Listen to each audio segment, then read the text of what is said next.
বন্ধুরা একটু পেঁয়াজ কেটে ফেলেছি। পেঁয়াজটা আমি আসলে আজকে একটুখানি কারি বানাবো, ঠিক আছে? তো কারিটার জন্য কী কী লাগে তোমরা সবাই জানো আশা করি। বেসন লাগে, তারপরে তোমার পেঁয়াজের পকোড়া বানিয়ে, আমি অবশ্য পেঁয়াজের পকোড়া বানাই, কেউ কেউ আছে বেসন দিয়েও পকোড়া বানাতে ভালোবাসে।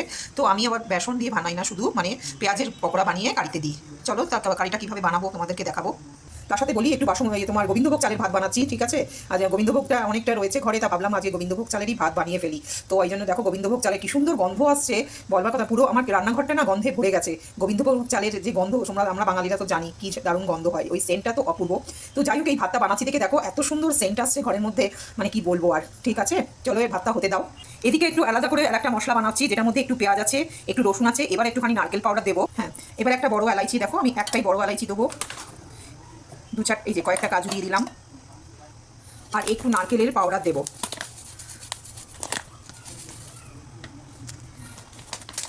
তোমরা চাইলে কাঁচা নারকেল কিনে এনেও তোমরা সেটা কুড়িয়ে দিতে পারো, তা আমি নারকেলের পাউডারটা দিই। কারণ এখানে কি হয়, নারকেলটা যেটা আমরা মানে নারকেল কিনতে গেলে গোটা নারকেল দেয়। সত্যি কথা বলছি, তোমাদের সাথে শেয়ার করতে লজ্জা নেই, আমি ওই নারকেল ভাঙতে ভয় পাই, বুঝতে পেরেছো? ওই হাতে রেখে নারকেল ভাঙাটা আমার জন্য ভীষণ বড় চাপ হয়ে যায়। তা সেই জন্য আমি কি করি, এখানে নারকেলের পাউডার কিনতে পাওয়া যায়, তো আমি সেই নারকেলের পাউডারই কিনে নিয়ে আসি, মানে ড্রাই পাউডারটা, সেটা অ্যাজ ইট ইজ তুমি নারকেলের টেস্টই তোমরা পাবে, এর মধ্যে কোনো ফারাক নেই, ঠিক আছে?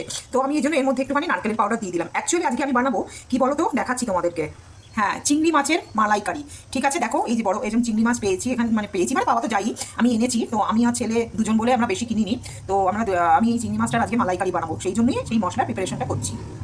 এবার দেখো 1 চামচ একটু ধনে গুঁড়ো দিয়ে দিলাম, 1 চামচ আমি দিয়ে দেবো জিরে গুঁড়ো, আর 1 চামচ আমি এর মধ্যে দিয়ে দেবো লঙ্কা গুঁড়ো দিয়ে এবার মশলাটাকে আমি বানিয়ে ফেলবো। এবার এর মধ্যে আমি দেবো একটুখানি ইমলি। ইমলিটা কেন দিচ্ছি বলো তো, এটা অ্যাকচুয়ালি আমি আজকে বানাচ্ছি কেরালিয়ান স্টাইলে, মানে সাউথ ইন্ডিয়ান স্টাইলের চিকেন, এই সরি আপনার কেরালিয়ান স্টাইলেই আমি চিংড়ি মালাইকারি বানাচ্ছি। তো তার সাথে আবার একটুখানি আমি কারি পাতাও দিয়ে দেবো, ঠিক আছে? দিয়ে এবার আমি মশলাটাকে পিষে ফেলবো। দেখো আমার মশলাটা তৈরি, চিংড়ি মাছের মালাইকারির জন্য মশলাটা তৈরি হয়ে গেছে। এবার তোমাদেরকে দেখিয়েছিলাম না আমি যে পেঁয়াজ কেটে রেখেছি কারি বানাবো বলে, তো কারি প্রিপারেশনটা এখন করি। দেখো কারির জন্য এই যে পেঁয়াজটাকে আমি করে রেখে দিয়েছিলাম না, তার মধ্যে হলুদ লঙ্কা আর এই যে বেসন নিয়ে আমি এটা পকোড়া ভাজবো, এটা কারি বানাবার জন্য। দেখো আমি একদিকে দই নিয়ে নিয়েছি, এবার দইটাকে একটু ফেটাবো, এর মধ্যে একটু বেসন মিক্স করবো। দেখো এটাকে এবার একটুখানি ফেটাবো, ভালো করে মিক্স করবো, এটা আমার কারি বানাতে লাগবে। দেখো এটা হয়ে গেছে আমার কারির জন্য আর একদিকে প্রিপারেশন। দেখো বন্ধু, পকোড়াগুলো বানানো হয়ে গেছে কারির জন্য। এবার আমি এর মধ্যে একটু হিং ফোড়ন দেবো, ঠিক আছে? আর দেবো মেথি, সর্ষে আর জিরে, একটু ফোড়নে দিয়ে দিলাম। আর দেবো কারি পাতা, একটু কারি পাতা দিয়ে দিলাম।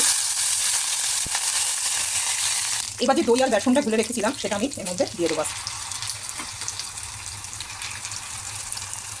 এবার দিয়ে দেবো জলটা একটু বেশি দেবো, কারণ হচ্ছে কারিতে তোমার বেসন আর দই একসাথে যদি জলটা একটু কম হয়ে যায় তো টেনে দেবে এবং গাঢ় হয়ে যাবে। কারি আবার বেশি গাঢ় খেতে ভালো লাগে না। দেখো বন্ধু, আমার কারি বানানো হয়ে গেছে। চলো, তো কড়াইতে তেল গরম হয়ে গেছে, এখন আমি চিংড়িটা বানাবো। তো যার জন্য একটু হালকা করে চিংড়িটা ভেজে নেবো, খুব বেশি কড়া করে চিংড়ি মাছটা আমি ভাজবো না। দেখো চিংড়ি মাছগুলো ভাজা হয়ে গেছে, একটু কড়াইতে ডুমো করে আলু কেটে রেখেছিলাম, সেটা দিয়ে দিলাম একটু ফ্রাই হওয়ার জন্য।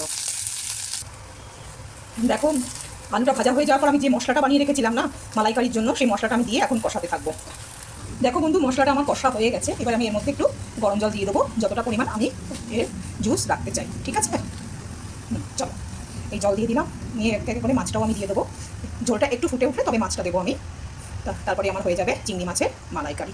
ঝোলটা ফুটে উঠেছে, তো আমি এবারে চিংড়ি মাছগুলো দিয়ে দেবো, দিয়ে একটু 5 মিনিটের জন্য ফুটিয়ে আমি সেভাবে গরম মশলা দিয়ে নামিয়ে ফেলবো। দেখো বন্ধুরা, আমার চিংড়ি মাছের মালাইকারি কমপ্লিট। এবার আমি একটুখানি এর মধ্যে গরম মশলা দেবো, মিশিয়ে দিলাম।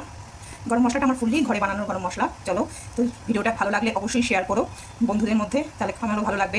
লাইক করো, একটা কমেন্ট করতেও ভুলো না কিন্তু। চলো, টাটা।